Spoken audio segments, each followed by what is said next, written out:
दोस्तों पास आओ। आज रात हम उन चीजों की बात करेंगे जो रात में डराती हैं। हमारे गांव शांत और पीसफुल होते हैं, लेकिन फुल मून के नीचे परछाइयां लंबी हो जाती हैं, राज अलाइव हो जाते हैं। ये स्टोरीज हवा में विस्पर्ड होती हैं, पीढ़ी दर पीढ़ी चली आ रही हैं। स्टोरीज जो हमें अननोन चीजों का रिस्पेक्ट करना सिखाती हैं। हर गांव में आपको सुपरनैचुरल की कहानियां मिलेंगी। स्टोरीज जो आपकी रीढ़ की हड्डी को हिला देती हैं। स्टोरीज जो आपको अंधेरे में पीछे देखने पर मजबूर कर देती हैं। ये ऐसी ही 3 कहानियां हैं, इंटरकनेक्टेड, फिर भी अपनी जगह अलग। शुरू करते हैं ये विस्पर्स। ये कहानियां गोल्डन गेहूं के खेतों के बीच बसे एक गांव से आई हैं। हवा जो आमतौर पर मिट्टी और बारिश की खुशबू से भरी होती है, कभी कभी ठंडी हो जाती है। एक ठंड जो हमारी समझ से परे की चीजों के बारे में बताती है। विजय एक दयालु दिल वाला युवक था। वह अपने गांव में सभी के लिए मददगार और सबका प्रिय था। उसकी मुस्कान और उसकी मदद करने की भावना ने उसे गांव के लोगों के बीच बहुत लोकप्रिय बना दिया था। उसके पिता एक किसान बीमार पड़ गए। उनकी तबीयत दिन ब दिन बिगड़ती जा रही थी और विजय को उनकी बहुत चिंता होने लगी। विजय अपने पिता की मदद करना चाहता था, इसलिए उसने उनके सारे काम संभाल लिए। वह खेतों में कड़ी मेहनत करता और अपने पिता की देखभाल भी करता। एक रात विजय को दवाई की जरूरत थी।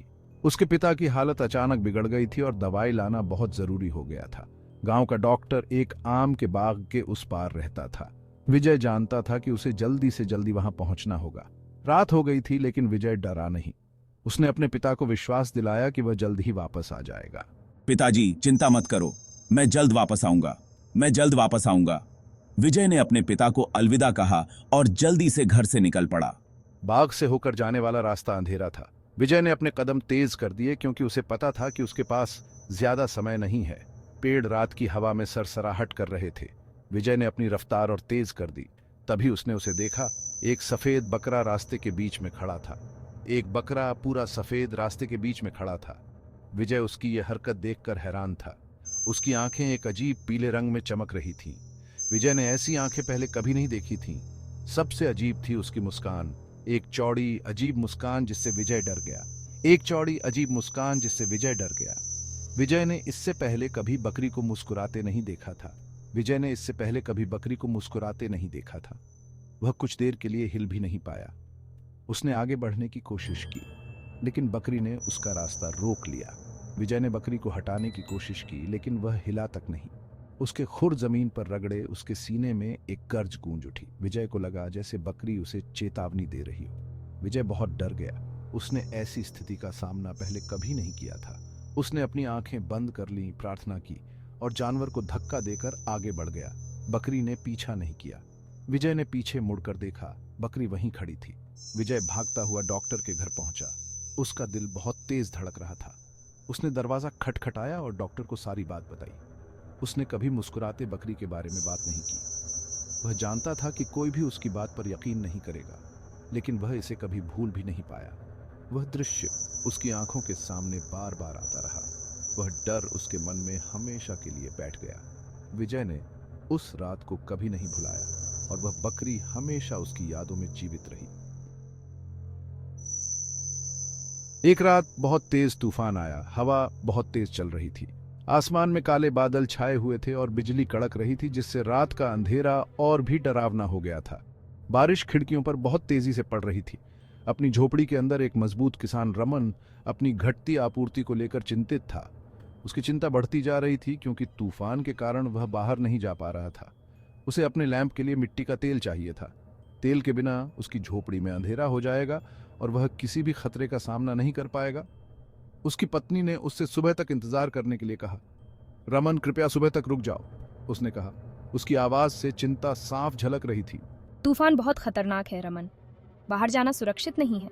लेकिन रमन जिद्दी था। उसने अपनी पत्नी की एक न सुनी और बाहर जाने का फैसला किया। मैं जल्दी वापस आऊंगा। गांव का रास्ता खतरनाक था। हर जगह कीचड़ और पानी भरा हुआ था और रास्ता ठीक से दिखाई नहीं दे रहा था। हवा इतनी तेज थी कि रमन के हाथ से लालटेन छूटते छूटते बची। उसने उसे कस के पकड़ रखा था, लेकिन हवा बहुत तेज थी। अचानक उसने दूर से किसी को आते हुए देखा। एक औरत हवा में चलने की कोशिश कर रही थी। वह बहुत थकी हुई लग रही थी, जैसे वह कोई भारी चीज उठा रही हो। मेरी मदद करो। जैसे ही रमन करीब पहुंचा, उसे कुछ अजीब लगा। उसे बहुत डर लग रहा था।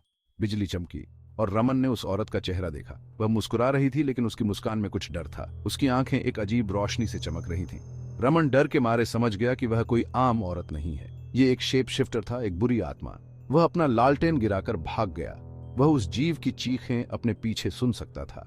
वह तब तक नहीं रुका जब तक वह अपनी झोपड़ी नहीं पहुंच गया और दरवाजा बंद नहीं कर लिया।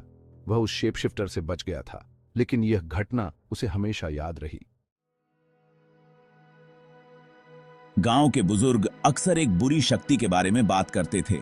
यह एक ऐसी शक्ति थी जिसे बलिदान चाहिए था। गांव के एक सम्मानित व्यक्ति बूढ़े श्याम यह कहानी अच्छी तरह से जानते थे। इसकी शुरुआत अजीब घटनाओं से हुई। फसलें सूख गईं और मर गईं, जानवर बीमार पड़ गए। लोगों ने कहना शुरू कर दिया कि गांव पर किसी की बुरी नजर है। फिर एक बहुत बुरी घटना घटी। गांव के ज्योतिषी से पूछा गया कि क्या करना चाहिए। उसने कहा कि यह बुरी शक्ति बलिदान मांगती है। उसकी आवाज कांप रही थी।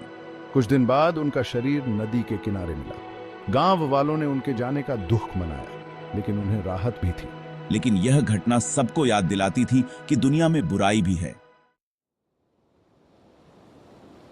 ये एक गांव की ये सिर्फ 3 कहानियां हैं। ऐसी और भी बहुत सी कहानियां हैं। क्या वे सच हैं, कौन जानता है। लेकिन ये कहानियां हमें याद दिलाती हैं कि दुनिया में ऐसी चीजें भी हैं जिन्हें हम समझ नहीं पाते, और शायद हमें उन्हें समझना भी नहीं चाहिए। ये कहानियां हमें सावधान रहना सिखाती हैं। हमें याद रखना चाहिए कि कभी कभी चुप रहना ही बेहतर होता है। तो अगली बार जब आप किसी गांव में हों तो ध्यान से सुनें। हो सकता है कि आपको कुछ सुनाई दे, कुछ ऐसा जो आपको डरा दे, कुछ ऐसा जिसे छूना नहीं चाहिए।